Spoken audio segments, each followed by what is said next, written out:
യോഹന്നാൻ്റെ സുവിശേഷം 15-ാമത്തെ അധ്യായം അതിൻ്റെ 5-ാമത്തെ വാക്യത്തിൽ, ഞാൻ മുന്തിരിവള്ളിയും നിങ്ങൾ കൊമ്പുകളുമാകുന്നു. ഒരുത്തൻ എന്നിലും ഞാൻ അവനിലും വസിക്കുന്നു എങ്കിൽ അവൻ വളരെ ഫലം കായ്ക്കും. എന്നെ പിരിഞ്ഞ് നിങ്ങൾക്കൊന്നും ചെയ്യുവാൻ കഴിയുകയില്ല. കർത്താവും ഒരു ദൈവവിതൽ ക്രിസ്തുവുമായുള്ള ബന്ധം കർത്താവ് പറഞ്ഞിരിക്കുന്നത് മുന്തിരിവള്ളിയും കൊമ്പും തമ്മിലുള്ള യോജിച്ചിരിക്കുന്ന അവസ്ഥ പരാമർശിച്ചുകൊണ്ടാണ്. ഞാൻ മുന്തിരിവള്ളിയും നിങ്ങൾ കൊമ്പുകളുമാകുന്നു. ഒരുത്തൻ എന്നിലും ഞാൻ അവനിലും വസിക്കുന്ന അനുഭവമാണ് ക്രിസ്തുവുമായുള്ള കൂട്ടായ്മ ബന്ധം. അങ്ങനെ ക്രിസ്തുവുമായുള്ള കൊമ്പും മുന്തിരികളിൽ വസിക്കുന്നത് പോലുള്ളതായ ദൈവാശ്രയത്തോടുള്ളതായ ജീവിതം, ദൈവത്തോടുള്ളതായ കൂട്ടായ്മ ബന്ധജീവിതം ഉള്ളവന് മാത്രമേ യഥാർത്ഥമായി ഫലം കായ്ക്കുവാനായിട്ട് കഴിയുകയുള്ളൂ. കർത്താവ് പറഞ്ഞതായ കാര്യം, എൻ്റെ വചനം നിങ്ങളിൽ എന്തെങ്കിലും വസിക്കുന്നു എങ്കിൽ എന്നതായിട്ട് നമുക്ക് കാണുവാനായിട്ട് കഴിയുന്നു. സ്തോത്രം, പ്രൈസ് ദി ലോർഡ്. നിങ്ങളെന്നിലും എൻ്റെ വചനം നിങ്ങളിലും വസിച്ചാൽ നിങ്ങൾ ഇച്ഛിക്കുന്നത് എന്തെങ്കിലും അപേക്ഷിപ്പീൻ, അത് നിങ്ങൾക്ക് കിട്ടും. 15-ൻ്റെ 7-ാം വാക്യം.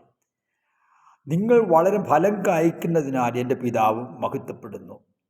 നാം ക്രിസ്തുവിലും ക്രിസ്തുവിൻ്റെ വചനം നമ്മിലും വസിച്ചാൽ മാത്രമേ നമ്മുടെ പ്രാർത്ഥനയിൽ യഥാർത്ഥമായ മറുപടി ഉണ്ടാകുകയുള്ളൂ. അവിടെ കർത്താവ് പറഞ്ഞു, എന്തെങ്കിലും അപേക്ഷിപ്പീൻ, അത് നിങ്ങൾക്ക് കിട്ടും.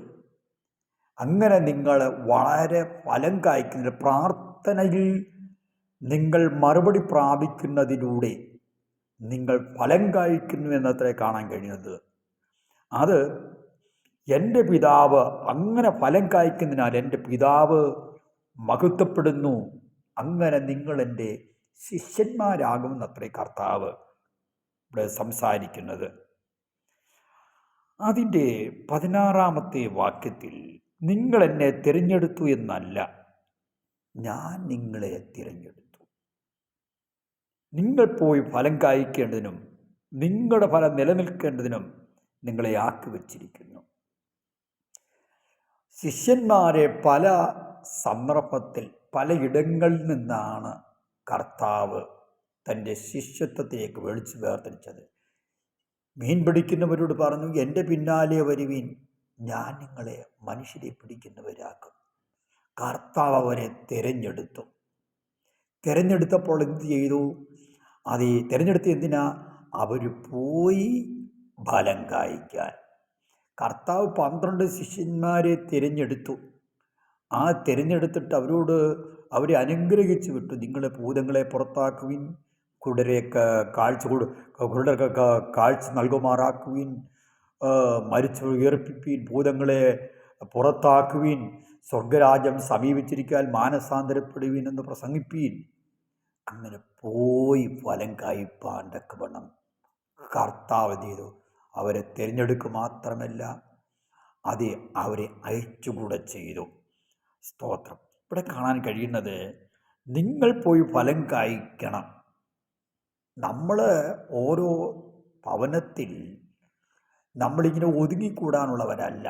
നമ്മൾ ആരാധനയ്ക്ക് ഞായറാഴ്ച വന്ന് ആരാധനാലയത്തിൽ ആരാധിച്ച് പിന്നെ തിരികെ പോയി താങ്കളുടെ ഉപജീവന മാർഗത്തിലേക്ക് മാത്രം ജീവിതം കഴിച്ചു കൂട്ടാനല്ല ദൈവത്തിൻ്റെ ഉദ്ദേശം.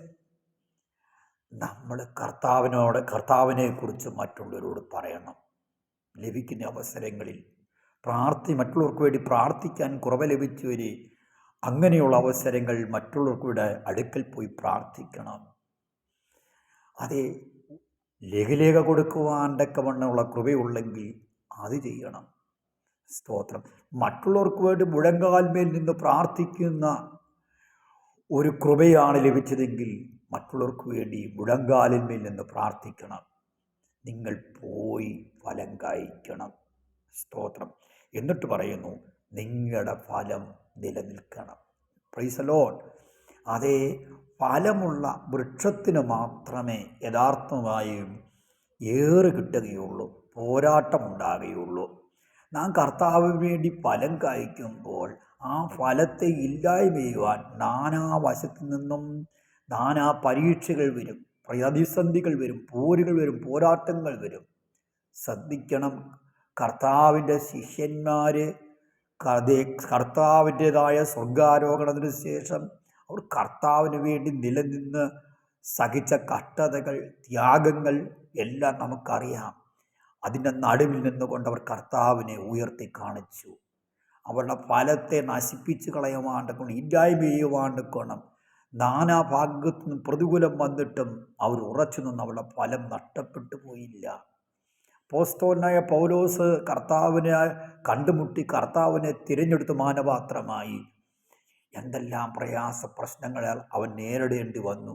അതിൻ്റെ എല്ലാം നടുവിൽ അവൻ കർത്താവിനെ തള്ളിപ്പറയാതെ കർത്താവിൽപ്പെട്ട ഉത്തരവാദിത്വം നിറവടിയായി നിവർത്തിച്ച് അവനിലുള്ള കൃപാവരത്തെ അവൻ അവിടെയായി ജ്വലിപ്പിച്ചുകൊണ്ട് ദൈവകൃപയിൽ നിന്നു ഒടുവിൽ പൗലോസ് അപ്പോസ്തലൻ പറയുന്നത്, ഞാൻ നല്ലപോർ പൊരുതു, ഓട്ടം തികച്ചു, വിശ്വാസം കാത്തു, ഇനി നീതിയുടെ കിരീടം എനിക്കായി വച്ചിരിക്കുന്നതെങ്കിൽ പ്രത്യാശ വച്ചിരിക്കുന്ന ഏവർക്കും കൂടെ.